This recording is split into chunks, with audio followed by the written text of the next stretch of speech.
হজরত আদম আলাইসাল্লামের কায়া সৃষ্টির জন্য মাটি সংগ্রহ। আমি ইচ্ছা করে কোনো কথা ভুল বলবো না। অনিচ্ছায় যদি কোনো কথা ভুল হয়ে যায় ক্ষমা সুন্দর দৃষ্টিতে দেখবেন আর কথাগুলি শুনবেন, লাইক করবেন, শেয়ার করবেন। হজরত আদম আলাইসাল্লামের কায়া সৃষ্টির জন্য মাটি সংগ্রহ। এরপর আল্লাহ পাক আদি মানব হজরত আদম আলাইসাল্লামের কায়া সৃষ্টির জন্য পৃথিবীর কিছু নির্দিষ্ট স্থান হতে মাটি আনার জন্য ফেরেশতা জিবরাইলকে নির্দেশ করলেন।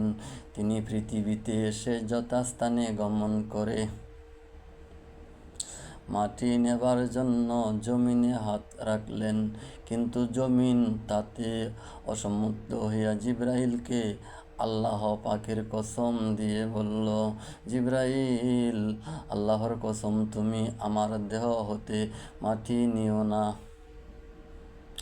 আল্লাহ পাকের কসম দিয়ে নিষেধ করায় ফেরেশতা জিবরাইল মাটি না নিয়ে আল্লাহর নিকট ফিরে এসে বললেন, হে আল্লাহ, আপনি আমাকে মাটি আনতে হুকুম করেছেন, কিন্তু জমিন আপনার নামের ওই কসম দিয়ে নিষেধ করায় আমি মাটি আনতে পারলাম না। জিবরাইল মাটি আনতে অক্ষমতার কথা শুনে আল্লাহ তাআলা ফেরেশতা মিকাইলকে মাটি আনার জন্য পাঠিয়ে দিলেন। তিনি পৃথিবীতে আগমন করে জমিনকে বললেন, হে জমিন, তুমি আমাকে একটু মাটি দাও, আমি আল্লাহর আদেশে মাটি নিতে এসেছি। মিকাইলের কথা শুনে জমিন বলল, হে মিকাইল, যে আল্লাহ তোমাকে মাটি নেবার জন্য পাঠিয়েছেন, আমি তার কসম দিয়ে বলছি, তুমি মাটি নিবে না। বলা বাহুল্য, এইভাবে আল্লাহ পাকের কসম দিয়ে নিষেধ করায় ফেরেশতা মিকাইলও মাটি না নিয়ে আল্লাহ তাআলার কাছে ফিরে গিয়ে নিজের অক্ষমতার কথা জ্ঞাপন করলেন। তখন আল্লাহ রাব্বুল আলামিন এই কাজের জন্য ফেরেশতা ইসরাফিলকে নিয়োগ করলেন, কিন্তু একই কারণে তিনিও মাটি না নিয়ে ফিরে আসলেন। সব শেষে আল্লাহ পাক এ কাজের জন্য মহাপরাক্রমশালী ফেরেশতা আজরাইলকে প্রেরণ করলেন। আজরাইল পৃথিবীতে এসেই যথাস্থানে উপস্থিত হয়ে জমিনের দেহ চঙ্গল মেরে মাটি নিতে গেলেন। অমনি জমিন খুবই করুণভাবে বলল, আমি তোমাকে আল্লাহর কসম দিয়ে বলছি, তুমি আমার দেহ হতে মাটি নিও না। কিন্তু কঠিন হৃদয় ফেরেশতা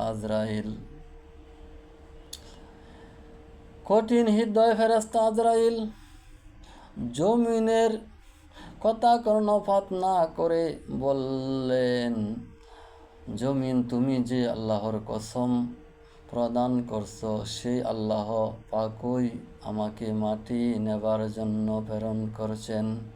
কাজেই তোমার কথায় আমি আল্লাহর নির্দেশ পালনে বিরত হতে পারি না। এই কথা বলে তিনি জমিনের দেহ হতে মাটি নিয়ে গিয়ে আল্লাহ পাকের নিকট পেশ করলেন। আজরাইলের যোগ্যতা প্রতিদান আল্লাহ রাব্বুল আলামিন ফেরেশতা আজরাইলের বুদ্ধিমত্তা এবং যোগ্যতা দেখে খুবই আনন্দিত হইলেন এবং বললেন, আজরাইল, আজ তুমি মানব জাতির সৃষ্টি লঙ্ঘনে যেভাবে নিজের যোগ্যতা প্রমাণ দিলে, প্রাণীকুলের ধ্বংস তথা মৃত্যু লঙ্ঘনেও তুমি একইভাবে নিজের যোগ্যতা সক্ষমতার প্রমাণ দিতে পারবে, তাতে কোনো সন্দেহ নেই।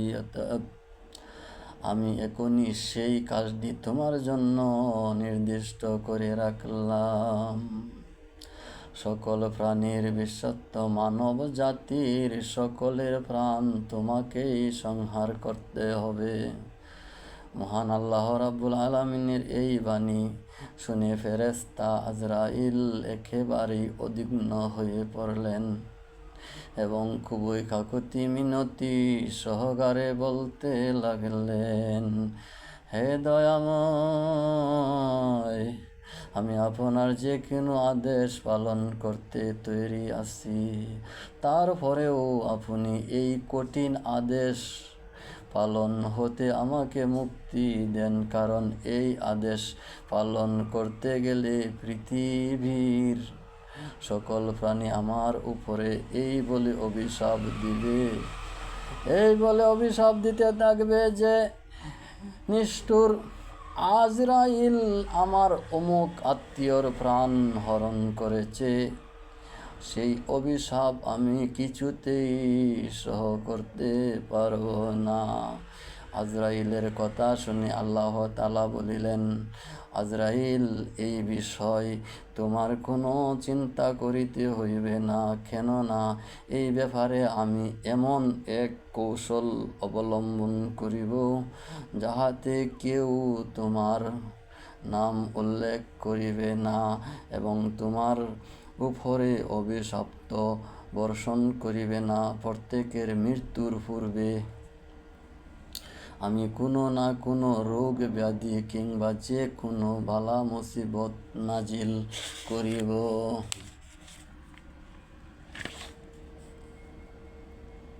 তখন সকলেই এইগুলিকে মৃত্যুর কারণ বলিয়া মনে করিবে।